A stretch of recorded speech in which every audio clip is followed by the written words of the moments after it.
നമസ്കാരം. വെറും 25 വയസ്സ് മാത്രം പ്രായമുള്ള ഒരു കുട്ടി, ആൺകുട്ടിയാണ്, തൃശ്ശൂർക്കാരനാണ്. ഒരു ഓട്ടോറിക്ഷ ഓടിക്കലാണ് ഈ കുട്ടിയുടെ അച്ഛൻ്റെ ജോലി. പാവപ്പെട്ടവൻ ഓട്ടോറിക്ഷയൊക്കെ ഓടിക്കും. മകനെ വലിയ പ്രതീക്ഷയോടുകൂടിയാണ് വളർത്തിക്കൊണ്ടുവരുന്നത്. വളർത്തി നല്ല സാധാരണഗതിയിൽ എല്ലാ അച്ഛനമ്മമാർക്കുമുള്ള ചെറിയ ചെറിയ ആഗ്രഹങ്ങൾ. മകനെ പഠിപ്പിക്കണം, മകന് നല്ലൊരു ജോലി നേടണം, പിന്നീട് ആ മകൻ്റെ ഭാവി ഓർത്തിട്ട് ഭാവിക്ക് വേണ്ടി പ്രവർത്തിക്കണം, അല്ലെങ്കിൽ അങ്ങനെയുള്ള ഒരുപാട് എല്ലാ അച്ഛനമ്മമാർക്കും ഉണ്ടാവുമല്ലോ ഇങ്ങനെ ചില ആഗ്രഹങ്ങളൊക്കെ. പക്ഷേ ആ മകൻ്റെ പേര് സാജൻ എന്നായിരുന്നു. മകൻ്റെ പേര് സാജൻ. ഈ സാജൻ എന്ന് പറയുന്ന കുട്ടി ഒരുപാട് ആഗ്രഹങ്ങളുള്ള ഒരാൾ, ഉള്ളിൽ ഒരുപാട് ആഗ്രഹങ്ങൾ ഒതുക്കി. പക്ഷേ 25-ാമത്തെ വയസ്സിൽ ഈ പറയുന്ന സാജൻ എന്ന് പറയുന്ന കുട്ടിക്ക് ജയിലിനകത്ത് കയറേണ്ടി വന്നു. ജയിലിനകത്ത് കയറേണ്ടി വന്നൊന്നുമില്ല, എന്നേക്കുമായി ആ ചെറുപ്പക്കാരൻ്റെ അല്ലെങ്കിൽ ആ കുട്ടിയുടെ ഭാവി അടഞ്ഞുപോയി. ഒടുവിൽ ഇനിയുള്ള സുഖജീവിതം ജയിലിൽ തന്നെ അവസാനിപ്പിക്കേണ്ട അവസ്ഥയിലേക്ക് എത്തി. കാരണം എന്താണെന്ന് ചോദിച്ചാൽ, ഞാൻ നേരത്തെ പറഞ്ഞല്ലോ, അച്ഛന് ഭയങ്കര ആഗ്രഹമാണ് ഈ മകനെ പഠിപ്പിക്കണം. അപ്പോൾ എനിക്ക് തോന്നുന്നു ഈ പറയുന്ന ഈ സാജൻ്റെ വീട് എന്ന് പറഞ്ഞാൽ പുത്തൂർ എന്ന് പറയുന്ന ഒരു സ്ഥലമാണ്, അതായത് തൃശ്ശൂർ ജില്ലയിലുള്ള പുത്തൂർ. അപ്പോൾ ഈ കുട്ടി വളർന്നു വരുന്നു, പഠിപ്പിക്കുന്നു. അപ്പോൾ ആ സമയത്താണ് ഈ കുട്ടിക്കൊരു ആഗ്രഹം തോന്നുന്നു. ആഗ്രഹം തോന്നുകയെന്ന് വെച്ച് കഴിഞ്ഞാൽ, അപ്പം സാധാരണഗതി നമ്മൾ കുട്ടികളൊക്കെ ചോദിക്കില്ല, അമ്മ എന്താകാനാണ് ആഗ്രഹം? അപ്പോൾ പറയും, പല കുട്ടികളും പലതല്ലേ പറയും. എനിക്ക് ടീച്ചറാവണം, ചിലർ പറയുന്നു എനിക്ക് ഡോക്ടർ ആവണം, ചിലർ എൻജിനീയർ ആവണം, ചിലർ പോലീസ് ആവണം, അങ്ങനെയൊക്കെ ചിലർ പറയാറുണ്ട്. അപ്പം അങ്ങനെ ഒരുപാട് ആഗ്രഹങ്ങൾ എല്ലാ കുട്ടികൾക്കും ഉണ്ട്. അപ്പോൾ ഈ സാജനോട് ചോദിച്ചു, മോനെ സാജ, നിനക്ക് എന്താവണം? എനിക്കൊരു ഗുണ്ടയാവണം. അത് കേട്ടപ്പോൾ എല്ലാവരും മൂക്കത്ത് വിരൽ വെച്ചു. സാധാരണഗതിയിൽ കുട്ടികൾ അങ്ങനെ ആഗ്രഹിക്കാറുണ്ടോ, ഗുണ്ടയാവുക എന്ന് പറഞ്ഞാൽ? അപ്പോൾ ചോദിച്ചാൽ, എന്താ ഈ ഗുണ്ട എന്ന് പറഞ്ഞാൽ, എന്തുകൊണ്ട് ഈ ഗുണ്ടയാവാൻ ആഗ്രഹം? ഇപ്പോൾ നമ്മൾ ആലോചിച്ച് നോക്കിക്കഴിഞ്ഞാൽ, ഈ +2 പഠിക്കുന്ന സമയത്താണ് ഈ ഗുണ്ടയാവണമെന്ന് പറയുന്നൊരു അദമ്യമായ ആഗ്രഹം ഈ കുട്ടിക്കുണ്ടാകുന്നത്, സാജന്. കാരണം ഈ കുട്ടികൾക്ക് ഇപ്പോഴത്തെ ഒരു സാമൂഹ്യ മാധ്യമങ്ങളും ഒക്കെ കാണുമ്പോൾ സ്വാഭാവികമായും കുട്ടികളുടെ ഉള്ളിലേക്ക് വരുന്ന ഒരു ചിന്താഗതിയാണ്, എനിക്ക് ഗുണ്ടയാവണം. കാര്യം ഓരോ ഗുണ്ടകളും നമ്മുടെ സംസ്ഥാനത്തിനകത്ത് നിന്നുകൊണ്ട് കാണിക്കുന്ന ഓരോ ഹീറോയിക് ആയിട്ടുള്ള കുറേ കാര്യങ്ങൾ, ചെയ്തികൾ. അവർ പിന്നെ വടിവാൾ കൊണ്ട് കേക്ക് മുറിക്കുക, അല്ലാന്നുണ്ടെങ്കിൽ ബർത്ത്ഡേയുടെ അന്ന് വഴി തടഞ്ഞ് നിർത്തിക്കൊണ്ട് അവർ ബർത്ത്ഡേ സെലിബ്രേഷൻ നടത്തുക, അല്ലെങ്കിൽ പടക്കം പൊട്ടിച്ച് കൂട്ടുകാരൻ്റെ വീട്ടിലേക്ക് എറിയുക. ഇതൊക്കെ കാണുമ്പോൾ എല്ലാവരുടെയും ഉള്ളിൽ, കുട്ടികളുടെ ഉള്ളിൽ ഒരു പ്രത്യേകിച്ച് ഒരു ഹീറോയിക് പരിവേഷം, ഒരു താര പരിവേഷമാണ് ഈ ഗുണ്ടകൾക്ക് ലഭിക്കുക. ഇത് കണ്ടിട്ടാണ് ഈ സാജൻ എന്ന് പറയുന്ന കുട്ടിക്കും ഗുണ്ടയാവണം എന്ന് പറയുന്ന ഒരു ആഗ്രഹം. പക്ഷേ എങ്ങനെ? നമുക്കറിയാം, ഒരു കുട്ടിയെ സമയത്തോളം വളരെ എളുപ്പത്തിൽ ഗുണ്ടയാവാനൊന്നും പറ്റില്ല. ഗുണ്ടയാവണമെന്നുണ്ടെങ്കിൽ ഏതെങ്കിലും ഒരു കരുത്തനായ മറ്റൊരു ഗുണ്ടയെ ഉപദ്രവിച്ച് അവനെ അടിച്ചൊതുക്കിയാലൊക്കെ ഗുണ്ടയായി മാറാൻ കഴിയും. അല്ലാതെ ഞാൻ ഇന്ന് മുതൽ ഗുണ്ടയാണ് എന്ന് പറഞ്ഞിട്ട് പുറത്തിറങ്ങി നടന്നിട്ട് കാര്യമൊന്നുമില്ല. പിന്നെ ഗുണ്ടയാവുക എന്ന് പറഞ്ഞാൽ അത്യാവശ്യം മനസ്സിനകത്തൊരു ചങ്കൂറ്റം എന്ന് പറയുന്നൊരു കാര്യം കൂടി വേണം. അപ്പോൾ അങ്ങനെ ചങ്കൂറ്റമുണ്ട്. പക്ഷേ എങ്ങനെയാകുമെന്നുള്ള ഒരു തോട്ട് വന്ന സാഹചര്യത്തിലാണ് ഇവൻ്റെ കുട്ടിക്കാലത്ത് +2 കഴിയുന്ന സമയത്ത് ഇവൻ നേരെ പോകുന്നു. അതായത് ഒരു കൊടുവള്ളി എന്ന് പറയുന്ന ഒരു സ്ഥലത്തേക്ക് എത്തുന്നു. അപ്പോൾ അവിടെ വെച്ചിട്ട് സാലി എന്ന് പറയുന്ന ഒരു ചെറുപ്പക്കാരനെ കൊല്ലാനായിട്ട് ശ്രമിക്കുകയാണ്. ആ സമയം ഇവൻ +2 മാത്രമാണ് അവൻ്റെ വിദ്യാഭ്യാസം. അപ്പോൾ അത്രയും പ്രായം മാത്രമുള്ള ഈ ഒരു കുട്ടി ഇവൻ നേരെ ചെല്ലുന്നു. അവിടെ ചെന്നിട്ട് സാലി എന്ന് പറയുന്ന ഒരു ചെറുപ്പക്കാരനെ ഒരു കൊട്ടേഷൻ ഏറ്റെടുത്തിട്ട് കൊല്ലാൻ ശ്രമിക്കുന്നു. അങ്ങനെ സ്വാഭാവികമായും ഒരു കൊല്ലാൻ ശ്രമിക്കുന്ന കേസിൽ ഇവൻ എന്ത് ചെയ്യും? സ്വാഭാവികമായും ഇയാളെ പിടികൂടുകയാണ് പോലീസ് ചെയ്യുന്നത്. വധശ്രമത്തിന് കേസ് ചാർജ് ചെയ്ത് പോലീസ് പിടികൂടുന്നു. പോലീസ് പിടികൂടിയതോടുകൂടിയാണ് സാജൻ എന്ന് പറയുന്ന 17 വയസ്സുള്ള ഒരു കുട്ടിയുടെ ജീവിതം മാറിമറിയുന്നത്. കാരണം അവനൊരു ക്രൈം റെക്കോർഡിലേക്ക് അവൻ്റെ പേര് എഴുതി ചേർക്കപ്പെടുന്നു. അങ്ങനെ എഴുതി ചേർക്കപ്പെട്ട ഒരു പേരാണ് തീക്കാറ്റ് സാജൻ. അങ്ങനെ തീക്കാറ്റ് സാജനായി അവൻ മാറുന്നു. എന്നിട്ട് പിന്നെ എന്താ സംഭവിച്ചതെന്ന് ചോദിച്ചു കഴിഞ്ഞാൽ, പിന്നീട് നേരെ ഇവനെ സ്വാഭാവികമായിട്ടും ഇവനെ ജയിലിലേക്ക് കൊണ്ടുപോവുക. അങ്ങനെ 8 മാസക്കാലത്തോളം ഈ സാജൻ ജയിലിൽ കിടക്കുന്നു. ഇതോടുകൂടി പല ഭാഗങ്ങളിൽ നിന്ന് ആൾക്കാർ ഇത് ശ്രദ്ധിക്കപ്പെടുന്നു. കാര്യം ചെറിയ കുട്ടി കൊട്ടേഷൻ ഏറ്റെടുത്ത് കൊലപാതകം നടത്തുന്നു, 8 മാസത്തോളം ജയിൽവാസം അനുഷ്ഠിക്കുന്നു. അതോടുകൂടി വീട്ടുകാരുമായിട്ടുള്ളൊരു ബന്ധം ഏറെക്കുറെ അവസാനിച്ചു എന്ന് പറയാം. അപ്പോൾ ഈ പറയുന്ന ആളിൽ ഏകദേശം ഇപ്പോൾ നമ്മൾ നോക്കിക്കഴിഞ്ഞാൽ ഈ സാജൻ്റെ പേരിൽ ഏകദേശം 12ഓളം കേസുകളാണ് നിലവിലുള്ളത്. അതിൽ വധശ്രമം ഉൾപ്പെടെയുള്ള കേസുകളും അതോടൊപ്പം ഇത് പിന്നെ ഇവിടെ മാത്രമല്ല കാപ്പ ചുമത്തിയിട്ടിരിക്കുകയാണ്. അപ്പോൾ ഇവിടെ മാത്രമേ തൃശ്ശൂർ എന്ന് മാത്രമല്ല, പാലക്കാടുണ്ട്, കോഴിക്കോടുണ്ട്. അപ്പം ഈ പറയുന്ന 2 ജില്ലകൾ 3 ജില്ലകൾ കേന്ദ്രീകരിച്ചുകൊണ്ട് 12ഓളം കേസുകളുള്ള ഒരു കുട്ടിയാണ് ഈ തീക്കാറ്റ് സാജൻ. അങ്ങനെ ഈ തീക്കാറ്റ് സാജനെ 2021 വിയ്യൂർ സെൻട്രൽ ജയിലിലേക്ക് അയക്കുന്നു. അപ്പോൾ അങ്ങനെ അവിടെ ഒരു വലിയ വാർത്ത സൃഷ്ടിച്ച, അല്ലെങ്കിൽ അവിടെ ഒരു വലിയ സംഭവം ഈ തീക്കാറ്റ് സാജൻ നടത്തുന്നു. 2021 ജയിലിലേക്കെത്തിയ ഈ ചെറുപ്പക്കാരൻ അവിടെ നിന്നുകൊണ്ട് അതോടൊപ്പം തന്നെ ഒരു കടവി രഞ്ജിത്ത് എന്ന് പറയുന്ന ഒരു ജയിൽ പുള്ളി ഉണ്ടായിരുന്നു. അദ്ദേഹം പ്രസിദ്ധ ഗുണ്ടയാണ്. അത് തീക്കാറ്റ് സാജനേക്കാട്ടിലൊക്കെ അപ്പുറത്ത് നിൽക്കുന്ന ഏറ്റവും വലിയ ക്രിമിനലായി നിൽക്കുന്ന ഒരാളാണ് ഈ പറയുന്ന കടവി രഞ്ജിത്ത്. അപ്പോൾ അവർ ആണ് ജയിലിൽ ഇങ്ങനെ താമസം. അപ്പോൾ അവർ ജയിലിൽ താമസിക്കുന്നതിനിടയിൽ ഈ പറയുന്ന ഇയാൾ, അതായത് നമ്മുടെ തീക്കാറ്റ് സാജൻ അവിടെ നിന്നുകൊണ്ട് ഈ ആഹാരത്തിൽ കഴിക്കാനൊക്കെ ഉപയോഗിക്കുന്ന ചെറിയ സ്പൂൺ വെച്ചിട്ട് ഒരു ചെറിയ ആയുധം ഉണ്ടാക്കി, നല്ല മൂർച്ചയേറിയ ഒരു ആയുധമാക്കി മാറ്റി. ഈ ആയുധം ഉപയോഗിച്ചുകൊണ്ട് ഈ കടവി രഞ്ജിത്ത് എന്ന് പറയുന്ന ഈ കുപ്രസിദ്ധ ഗുണ്ടയെ ആക്രമിക്കുന്നു. അയാളുടെ ചെവിക്കൊക്കെ പരുക്ക പറ്റുന്നു. അപ്പോൾ അതോടുകൂടി ഈ പറയുന്ന ആളിൻ്റെ പ്രശസ്തി ഒന്നുകൂടെ വർദ്ധിച്ചു. കുപ്രസിദ്ധി ഒന്നുകൂടെ വർദ്ധിക്കുന്ന സാഹചര്യം ഉണ്ടായി. അപ്പോൾ ഇതിനെ തുടർന്നിട്ട് എന്ത് ചെയ്തു, ഇവനെ കുറേ അതീവ സുരക്ഷാ ജയിലിലേക്ക് മാറ്റുകയും ഇയാളെ എറണാകുളം ജില്ലാ ജയിലിലേക്ക് മാറ്റിക്കൊണ്ട് ഇവരെ 2 പേരെ 2 ഇടത്താക്കി. കാര്യം ഇയാളൊരു ഗുണ്ടയായി വരുന്നു, മറ്റേ ചെറുക്കൻ ഒരു ഗുണ്ടയായി, അത് വേറെ ലെവലിലുള്ള ഗുണ്ടയായി മാറിക്കൊണ്ടിരിക്കുന്നു. അപ്പോൾ അതിനുശേഷം ഇയാൾ നേരെ ഇങ്ങോട്ട് തിരിച്ച് ഇതെല്ലാം ശിക്ഷയെല്ലാം കഴിയുന്നു, തിരിച്ച് പുറത്തേക്ക് ഇറങ്ങുന്നു. പുറത്തേക്ക് ഇറങ്ങി സാധാരണ പോലെ ഈ പറയുന്ന ചെറിയ ഗുണ്ടായുസമൊക്കെ കാണിച്ച് നമ്മുടെ തീക്കാറ്റ് സാജൻ ഇങ്ങനെ അഭിരമിച്ച് നടക്കി. അപ്പോഴാണ് നമുക്ക് എല്ലാവർക്കും ഇഷ്ടപ്പെട്ട ആവേശം എന്ന് പറയുന്ന ഒരു സിനിമ റിലീസ് ചെയ്യുന്നത്. അതിനതിലെ രംഗണ്ണൻ ചെയ്ത കഥാപാത്രം നമുക്ക് ഒരിക്കലും മറക്കാൻ കഴിയില്ല. അത്ര ആവേശത്തോടു കൂടിയാണ് രംഗണ്ണൻ നമ്മുടെ മനസ്സിലേക്ക് എത്തിയതും മലയാള സിനിമയിൽ ഒരു പ്രത്യേക ഇരിപ്പിടമുണ്ടാക്കി ബാംഗ്ലൂരിൻ്റെ ഒരു വലിയ പശ്ചാത്തലമൊക്കെ അവിടെ കാണിച്ചു തരികയൊക്കെ ചെയ്തു.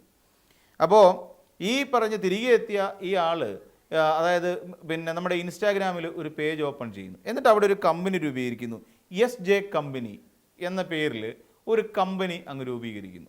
ആ പേരിൽ ഒരു പേജ് അങ്ങ് രൂപീകരിച്ചു.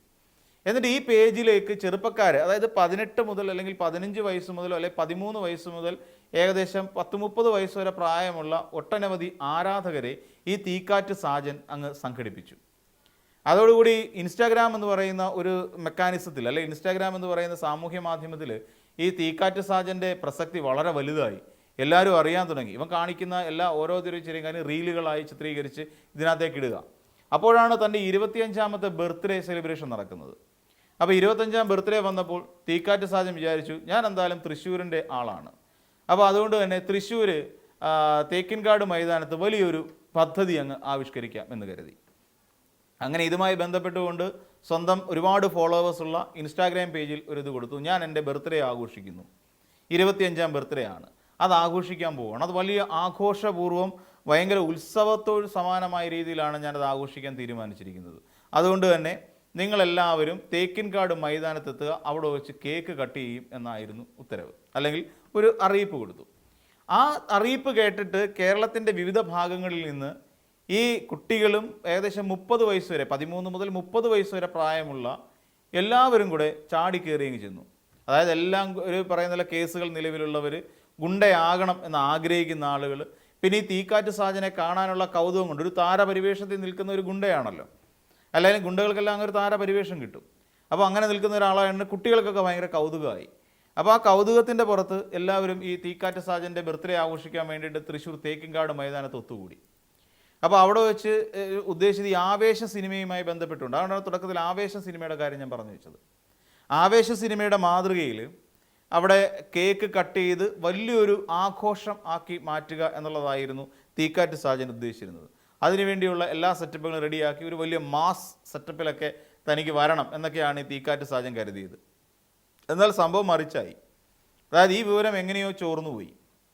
അതായത് തൃശ്ശൂർ തേക്കിൻകാട് മൈതാനത്ത് ഗുണ്ടാ നേതാവായ തീക്കാറ്റ് സാജൻ കേരളത്തിൻ്റെ വിവിധ ഭാഗങ്ങളിൽ നിന്നും വന്നെത്തിയ നിരവധി ആളുകൾ, കുട്ടികളും ചെറുപ്പക്കാരും ഉൾപ്പെടെയുള്ളവരുമായി കൂടിച്ചേർന്നുകൊണ്ട് അവിടെ എന്തോ ഒരു വമ്പൻ പദ്ധതി ആവിഷ്കരിക്കുന്നു എന്നുള്ള നിലയിലേക്ക് അവിടുത്തെ വെസ്റ്റ് ഈസ്റ്റ് 2 പോലീസ് സ്റ്റേഷനിലേക്കും പരാതി എത്തുന്നു. ഈ പരാതി കിട്ടിയതിനെ തുടർന്ന് എന്ത് ചെയ്തു എന്ന് ചോദിച്ചാൽ ഈ 2 പോലീസുകാരും അവിടേക്ക് എത്തി. ഈ 2 ഗ്രൂപ്പും ബറ്റാലിയൻ, ഇത്രയും കുട്ടികളുണ്ട്, അവിടെ വന്നപ്പോൾ ഏതാണ്ട് 10-35 ആൾക്കാർ കുട്ടികൾ അവിടെയുണ്ട്. അങ്ങനെ വന്നപ്പോൾ ഇവരെ എല്ലാവരെയും കൂടി പോലീസ് പിടിച്ചു. പോലീസ് പിടിച്ച് നേരെ ഇടിവണ്ടിക്കകത്താക്കി നേരെ സ്റ്റേഷനുകളിലേക്ക് എത്തിച്ചു. അതിനുശേഷം ഈ നേരത്തെ കേസ് നിലനിൽക്കുന്ന കുറേയധികം ആൾക്കാരുണ്ട്, അവന്മാരുടെ പേരിൽ കേസും ചാർജ് ചെയ്തു. കുട്ടികളായിട്ടുള്ള 15-നും 18-നും വയസ്സ്, 13-നും 18-നും വയസ്സും ഇടയിൽ പ്രായമുള്ള കുട്ടികളുണ്ട്. അപ്പോൾ അവരെയൊക്കെ രക്ഷിതാക്കളെ വിളിച്ച് വിവരം പറഞ്ഞു, നിങ്ങൾക്ക് എവിടെ നിന്ന് വരുന്നു, ആരൊക്കെയാണ് നിങ്ങളുടെ രക്ഷിതാക്കൾ, കാര്യങ്ങളൊക്കെ ചോദിച്ചറിഞ്ഞതിന് ശേഷം പോലീസ് ചെയ്ത് നേരെ അവരെ എല്ലാം വിളിച്ചു വരുത്തി. അവരെ വിളിച്ചു വരുത്തിയതിന് ശേഷം കൃത്യമായി ബോധവൽക്കരണം നടത്തി. കാരണം നിങ്ങളുടെ കുട്ടി പോകുന്ന വഴി ശരിയല്ല. ഇത് ഇവിടെ വന്ന് എത്തിയിരിക്കുന്നത് തീക്കാറ്റ് സാജൻ എന്ന് പറയുന്ന പേരെടുത്ത ഒരു ഗുണ്ടയുടെ ബർത്ത്ഡേ സെലിബ്രേഷനാണ്. അപ്പോൾ ഈ ബർത്ത്ഡേ സെലിബ്രേഷനിൽ പങ്കെടുക്കുന്ന സാഹചര്യത്തിൽ അവർ ഏത് തരത്തിലാണ് കുട്ടികളുടെ മാനസികാവസ്ഥ മാറുന്നത് എന്നുള്ള കാര്യം ഈ കുട്ടികളെ പറഞ്ഞ് ബോധ്യപ്പെടുത്തി, അല്ലെങ്കിൽ അവരുടെ രക്ഷിതാക്കളെ പറഞ്ഞ് ബോധ്യപ്പെടുത്തി. ഈ കുട്ടികളെയെല്ലാം തിരികെ ഈ രക്ഷിതാക്കൾക്ക് ഒപ്പം പറഞ്ഞു വിടുകയും ചെയ്തു. തൻ്റെ ബർത്ത്ഡേ അലങ്കോലമാക്കിയ പോലീസുകാരോട് അമിതമായ ദേഷ്യം നമ്മുടെ തീക്കാറ്റ് സാജന് തോന്നി. അങ്ങനെ ഈ തീക്കാറ്റ് സാജൻ എന്ത് ചെയ്തു എന്ന് ചോദിച്ചാൽ, എന്തായാലും ബർത്ത്ഡേ മുടക്കാൻ കഴിയില്ലല്ലോ, മേടിച്ച കേക്കും വേസ്റ്റാക്കാൻ സാധിക്കില്ല. അങ്ങനെ തീക്കാറ്റ് സാജൻ നേരെ അയാളുടെ രഹസ്യ സങ്കേതത്തിലേക്ക് പോയി അവിടെ ഇരുന്നുകൊണ്ട് കേക്കൊക്കെ കട്ട് ചെയ്ത് റീലാക്കി നാട്ടുകാരെ അറിയിച്ചു, ഇതാ ഞാൻ ഇത് കട്ട് ചെയ്ത് കഴിഞ്ഞു. ഇതിൻ്റെ ഒരു ദേഷ്യം, തൻ്റെ ബർത്ത്ഡേ തകർത്തതിൻ്റെ, തൻ്റെ ഒരുപക്ഷെ തൻ്റെ ലൈഫിൽ ഏറ്റവും പ്രാധാന്യത്തോടെ ആഘോഷിക്കേണ്ടിയിരുന്ന ഒരു ബർത്ത്ഡേ നശിപ്പിച്ച പോലീസ് കാപാലികർക്കെതിരെ ശക്തമായ ഒരു വികാരം തീക്കാറ്റ് സാജൻ്റെ ഉള്ളിലുണ്ടായി. അങ്ങനെ തീക്കാറ്റ് സാജൻ നേരെ പോലീസ് സ്റ്റേഷനുകളിലേക്ക് വിളിച്ചു. SHO വിളിച്ചിട്ട് പറഞ്ഞു, ഞാൻ തീക്കാറ്റ് സാജനാണ് വിളിക്കുന്നത്, അവിടെ ബോംബ് വെച്ചിട്ടുണ്ട്, അല്ലെങ്കിൽ ഞാൻ ആ കെട്ടിടം ബോംബ് വെച്ച് തകർക്കും. DYSP ഓഫീസിൽ വിളിച്ചിട്ട് പറഞ്ഞു, ഞാൻ ആ SP ഓഫീസിലൊക്കെ വിളിച്ച് പറഞ്ഞു, ഞാൻ കെട്ടിടം തകർക്കാൻ പോവാണ് ബോംബ് വെച്ചിട്ട്. അവസാനം ഇത്രയും സഹികെട്ട പോലീസുകാരെന്ത് ചെയ്തു, ഇവന് വേണ്ടി വല വിരിച്ചു. ഒടുവിൽ രക്ഷയില്ല എന്ന് കണ്ട തീക്കാറ്റ് സാജൻ അവിടെ നിന്ന് മുങ്ങി. അപ്പോൾ അങ്ങനെ ഈ പറയുന്ന തീക്കാറ്റ് സാജൻ പതുക്കെ ഇവിടെ കേരളം വിടുന്ന ഒരു അവസ്ഥയുണ്ടായി. കയ്യിൽ കരുതിയിരുന്ന എല്ലാ സിം കാർഡുകളും ഉപേക്ഷിച്ചു. എന്നിട്ട് അതോടൊപ്പം തന്നെ അവിടെ അപ്പോൾ ഉടനെ വന്നു, കൊന്നുകളയും, നിന്നെ തട്ടിക്കളയും, തിന്നുകളയും, ബോംബ് വെച്ച് തകർക്കും എന്നൊക്കെ പറഞ്ഞുകൊണ്ടാണ് ഭീഷണി. അപ്പോൾ ഇതോടുകൂടി ഇയാൾക്കെതിരെ വധഭീഷണി അടക്കമുള്ള, ഭീഷണിപ്പെടുത്തലടക്കമുള്ള കാര്യങ്ങൾ വെച്ചിട്ട് കേസ് ഫയൽ ചെയ്തു, FIR ഇട്ടു. FIR ഇട്ട് കഴിഞ്ഞപ്പോഴേക്ക് തീക്കാറ്റ് സാജന് മനസ്സിലായി സംഗതി കയ്യിൽ നിന്ന് പോയി, ഇതൊരു കാര്യത്തിൽ നിൽക്കില്ല എന്ന് മനസ്സിലായി. അങ്ങനെ തീക്കാറ്റ് സാജൻ കേരളത്തിൽ നിന്ന് മുങ്ങാൻ തീരുമാനിച്ചു. അങ്ങനെ ഒടുവിൽ തീക്കാറ്റ് സാജൻ കയ്യിലിരുന്ന് സിമ്മെല്ലാം ഒടിച്ചു കളഞ്ഞു. എല്ലാം ഒടിച്ചു കളഞ്ഞിട്ട് നേരെ ഇവിടുന്ന് വണ്ടി കയറി അങ്ങനെ ഒടുവിൽ ഒരു സ്ഥലത്തെത്തി. തെലങ്കാനയിലെ സെക്കന്ദരാബാദ് എന്ന് പറയുന്ന സ്ഥലത്തെത്തി വിഷ്ണു എന്ന പേര് സ്വീകരിച്ചു. തനിക്ക് ഔദ്യോഗികമായി വിഷ്ണു എന്ന പേരും സ്വീകരിച്ച് അദ്ദേഹത്തിൻ്റെ ആധാർ കാർഡ്, മറ്റ് തിരിച്ചറിയൽ കാർഡ് തുടങ്ങിയ എല്ലാ കാർഡുകളിലും വിഷ്ണുവായി മാറി. അങ്ങനെ വിഷ്ണുവായി ഇങ്ങനെ സുഖമായി ജീവിച്ചു വരികയാണ്. അവിടെ അല്ലറ ചില്ലറ പണിയൊക്കെ എടുത്ത് ജീവിക്കേണ്ടി വരും. കാരണം തീക്കാറ്റ് സാജൻ എന്ന് പറഞ്ഞാൽ സെക്കന്ദരാബാദിൽ ചെന്ന് ആരും അറിയത്തില്ല. അവിടെ ചെന്ന് ഗുണ്ടായുസം കാണിക്കാൻ നിന്ന് അവിടെ അതിനെക്കാട്ടി ആരോഗ്യമുള്ള പിള്ളേരുണ്ട്, അവന്മാരെടുത്തിട്ട് മേൽവട്ടം കാണിക്കും. അപ്പോൾ അതുകൊണ്ട് തൽക്കാലം തീക്കാറ്റ് സാജൻ എന്നൊക്കെ മറന്നിട്ട് വിഷ്ണു എന്നുള്ള പേരും പറഞ്ഞ് അവിടെ ജോലി ചെയ്ത് ജീവിക്കാൻ തുടങ്ങി. ആ സമയത്താണ് ഒരിക്കലൊരു അബദ്ധം പിണഞ്ഞുപോയി. കാര്യം പോലീസിന് തനിയെ അന്വേഷിച്ച് വരില്ല എന്ന് കരുതി.